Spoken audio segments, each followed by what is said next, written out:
अब तो चुनाव आयोग एक सरकार के डिपार्टमेंट की तरह, विभाग की तरह बिहेव कर रहा है। भारत में लोकतंत्र की सबसे बड़ी परीक्षा चुनाव होते हैं और इस चुनावों को निष्पक्ष और पारदर्शी तरीके से कराने की जिम्मेदारी चुनाव आयोग की होती है। लेकिन क्या हो जब खुद चुनाव आयोग पर ही पक्षपात के आरोप लगने लगे। ज्ञानेश कुमार कौन है और क्यों हो रही उनकी नियुक्ति पर चर्चा। ज्ञानेश कुमार 1988 बैच के केरल कैडर के आईएएस अधिकारी, मोदी सरकार के सबसे भरोसेमंद नौकरशाहों में एक माने जाते हैं। वे गृह मंत्रालय और सहयोग मंत्रालय में उच्च पदों पर काम कर चुके हैं, जहां उनका सीधा संबंध अमित शाह के साथ रहा है। यही कारण है कि उनकी नियुक्ति को लेकर विपक्ष सवाल उठा रहा है कि क्या वे चुनाव आयोग की निष्पक्षता बनाए रख पाएंगे या फिर सरकार के एजेंडे को आगे बढ़ाने के लिए काम करेंगे। याद कीजिए, जब राजीव कुमार मुख्य चुनाव आयुक्त थे तब भी उन पर बीजेपी के पक्ष में काम करने के आरोप लगे थे। पश्चिम बंगाल से लेकर कर्नाटक तक हर चुनाव में विपक्ष ने उन्हें सवालों के घेरे में रखा था। अब जब ज्ञानेश कुमार आ रहे हैं तो फिर वही सवाल उठ रहे हैं। आने वाले चुनाव और ज्ञानेश कुमार की भूमिका। भारत में अगले कुछ साल बेहद अहम है, क्योंकि कई बड़े राज्य चुनावों के बाद 2029 का लोकसभा चुनाव भी होना है। आइए देखें कि किन राज्यों में ज्ञानेश कुमार की भूमिका सबसे महत्वपूर्ण होने वाली है। बिहार विधानसभा चुनाव अक्टूबर-नवंबर 2025। नीतीश कुमार, बीजेपी, आरजेडी और कांग्रेस के बीच कांटे की टक्कर। बिहार में कई बार ईवीएम पर सवाल उठ चुके हैं, क्या इस बार भी वही होगा।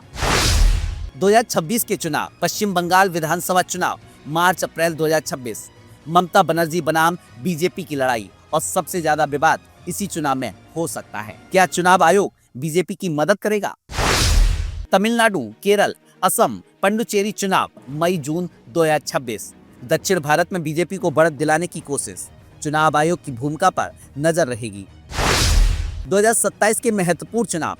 उत्तर प्रदेश विधानसभा चुनाव फरवरी-मार्च 2027। योगी आदित्यनाथ बनाम अखिलेश यादव।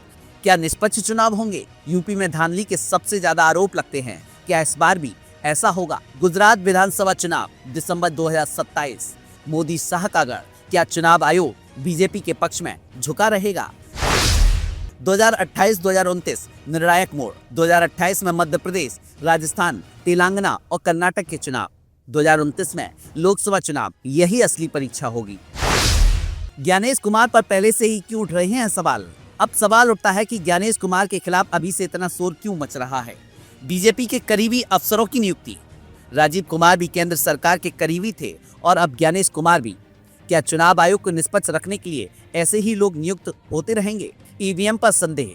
हर चुनाव में ईवीएम पर सवाल उठते हैं, लेकिन चुनाव आयोग बीजेपी के खिलाफ कोई एक्शन नहीं लेता। क्या ज्ञानेश कुमार के कार्यकाल में ये संदेह और बढ़ेगा। विपक्ष की चिंता। कांग्रेस, आप और अन्य विपक्षी दल पहले ही चुनाव आयोग की निष्पक्षता पर सवाल उठा रहे हैं। क्या 2029 के लोकसभा चुनावों से पहले विपक्ष को पूरी तरह से खत्म करने की प्लानिंग है। क्या चुनाव आयोग सरकार की ड्यूटी निभाएगा या देश की। अब असली सवाल यही है, ज्ञानेश कुमार की ड्यूटी किसके लिए होगी। अगर चुनाव आयोग निष्पक्ष रहेगा तो देश में लोकतंत्र बचा रहेगा।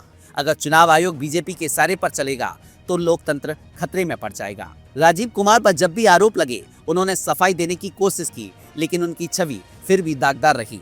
अब ज्ञानेश कुमार को भी वही राह चुननी होगी, या तो निष्पक्षता दिखाएं या फिर इतिहास में एक और पक्षपाती सीईसी के तौर पर याद किए जाएंगे। आने वाले चुनावों में भारत का लोकतंत्र किस दिशा में जाएगा, ये बहुत कुछ इस पर निर्भर करेगा कि ज्ञानेश कुमार किस तरह काम करते हैं। क्या वे संविधान की शपथ निभाएंगे या फिर सरकार की ड्यूटी करेंगे। ये सवाल आने वाले सालों में हर भारतीय के दिमाग में रहेगा।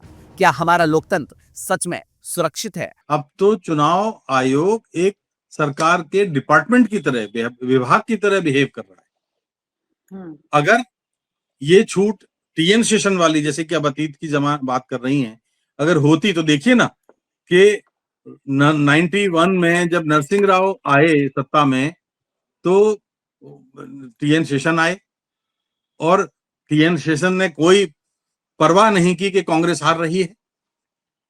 दूसरी तरफ हमने देखा कि बीते 10 वर्षों में एक मुख्य चुनाव आयुक्त तो ऐसे आए थे जिनका मामला अभी कोर्ट में चल रहा है। नीरा राडिया वाला मामला अभी उसकी फाइल बंद नहीं हुई है। तो ऐसे लोग लाए जाएंगे। हमने देखा कि बीते दिनों जो चुनाव हुए, उन चुनावों में, चुनाव के दिनों में आपको पता होगा जब आचार संहिता लग जाती है तो जिला कलेक्टर जो होते हैं जिलों में, वो मुख्य निर्वाचन अधिकारी कहलाते हैं और वो उन पूरी निष्पक्षता का दारोमदार उन पर होता है। लेकिन हमने देखा कि वो जो है आरएसएस की शाखाओं में जाते हैं, वो भारतीय जनता पार्टी का खुल्लम खुल्ला उन्होंने तो प्रचार और ही करते हैं। बेड़ा गर्क कर दिया है, हाँ, ऐसी तो तस्वीरें अब सामने। हम किस तरह की उम्मीद करें? बेशक भारतीय जनता पार्टी के समर्थक इस बात से प्रसन्न हो सकते हैं, लेकिन लोकतंत्र के समर्थक इससे निराश होंगे। हर भारतीय उस भारतीय को निराश होना चाहिए जो इस देश में संविधान की रक्षा करना चाहता है, जो इस देश में लोकतंत्र की रक्षा करना चाहता है, क्योंकि संवैधानिक संस्थाओं का क्षरण होते हुए, संवैधानिक संस्थाओं को कमजोर होते हुए हमने इसी दौर में देखा है। जी। सर, तो ज्ञानेश कुमार मुख्य चुनाव आयुक्त बने हैं या किसी बड़े नेता की नौकरी कर रहे हैं? अब देखिए, ये तो आने वाले दिन बताएंगे कि वो पर्दे के पीछे से किसकी नौकरी कर रहे हैं, लेकिन ये मैं कह सकता हूं कि भारत का मतदाता अब 2025 का मतदाता है। अगर उन्होंने इस तरह का कोई प्रयास किया कि वो किसी एक के भक्त होकर रहे, तो इतिहास उनको कभी माफ नहीं करेगा। अभी हमने कई देशों में देखा है कि किस तरह से वहां पर मामला हुआ है। पाकिस्तान में एक सज्जन होते थे जनरल अयूब खान, आपको अगर याद हो तो 1957 में उन्होंने पाकिस्तान की सेना ने तख्ता पलट किया था पहली बार, और 10 साल तक पाकिस्तान अपना संविधान नहीं बना पाया था। उनकी हालत, उन्होंने बेशक पाकिस्तान के लिए अच्छे काम किए, लेकिन जब लोग खिलाफ हो गए, उनके खिलाफ लाखों लोग देश भर में सड़कों पर आ गए, तो उन्हें देश छोड़ के भागना पड़ा था। तो मिस्टर ज्ञानेश हो या कोई रितेश हो या कोई अशोक हो, उससे क्या फर्क पड़ता है? अगर वो निष्पक्ष नहीं है, अगर वो अपनी भूमिका न्यायपूर्वक नहीं कर रहे हैं, जो कि मुझे नहीं उम्मीद है, क्योंकि अब तो वो एक डिपार्टमेंट की तरह व्यवहार करेंगे, तो अगर ऐसा होगा तो लोग, इस देश का लोकतंत्र, इस देश का मतदाता उन्हें माफ नहीं करेगा कभी। जी। सर, आपको क्या लगता है कि बिहार के चुनाव निष्पक्ष हो पाएंगे अब? देखिए, आप बिहार की ही बात क्यों कर रही हैं? शुरुआत अभी वहीं से भी होगी ज्ञानेश कुमार की। ठीक है, पहला चुनाव आप कह सकते हैं, इसलिए परीक्षा की घड़ी हो सकती है। लेकिन मैं तो ये कहता हूं कि पिछले चुनाव में उत्तर प्रदेश में क्या हमने सब कुछ ठीक-ठाक देखा था? तो गाड़ी पटरी की से उतर चुकी है विनीता जी। हमने देखा कि जो लोग, एक ये नियम बना दिया गया, जो चुनाव आयोग ये कहता था कि हम शाम का मतदान का समय, भले ही मतदाताओं की भीड़ हो, हम बढ़ा नहीं सकते, क्योंकि हम कानून से बंधे हैं। वो बिना संसद में चर्चा के, बिना विधान के चर्चा के इतना संवेदनशील फैसला ले लेता है कि 60 वर्ष से अधिक सीनियर सिटीजन के घर जाके वोट लिया जाएगा। कितना बड़ा फैसला है। उसके लिए चुनाव आयोग कभी किसी से पूछता नहीं है, संसद से नहीं पूछता, प्रतिपक्ष से नहीं पूछता, सर्वदलीय बैठक नहीं बुलाता, कहीं संसद में चर्चा नहीं होती। और हमने देखा कि उत्तर प्रदेश में जिन लोगों के घर पे जाकर के वोट डाले गए, उनके बयान भी आए हैं। आपको याद होगा, आप संभवतः आपके शो में भी मैंने उत्तर प्रदेश के चुनाव में कहा, किस तरह का गड़बड़-झाला हुआ, वो हमें याद है। अब आप कहेंगे कि फिर अगर ऐसा होता तो समाजवादी पार्टी को इतने स्थान क्यों मिलते? अरे समाजवादी पार्टी को इतने स्थान इसलिए मिल गए क्योंकि वो गड़बड़झाला अगर अगर पूरा चल जाता तो समाजवादी पार्टी तो आज सत्ता में होती। हम सब जानते हैं, कोई छिपा हुआ ये वो नहीं है। तो ये है कि बिहार में जो चीजें होने जा रही हैं, बिहार में जो लोग लोकतंत्र के समर्थक हैं, उनको बहुत सावधान रहना पड़ेगा। और इस बार मैं एक बार बताऊं आपको, पिछली बार भी मैंने बिहार के चुनाव में कहा था कि इसमें नीतीश कुमार की पार्टी बौनी और नाटी होकर उभरेगी, वही हुआ।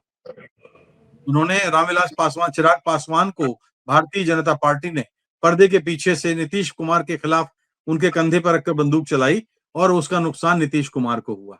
उनकी सीटें आधी रह गई। इस बार नीतीश कुमार कहां होंगे, आप देखते जाइए। हो सकता है कि नीतीश कुमार की पार्टी का खाता ना खुले।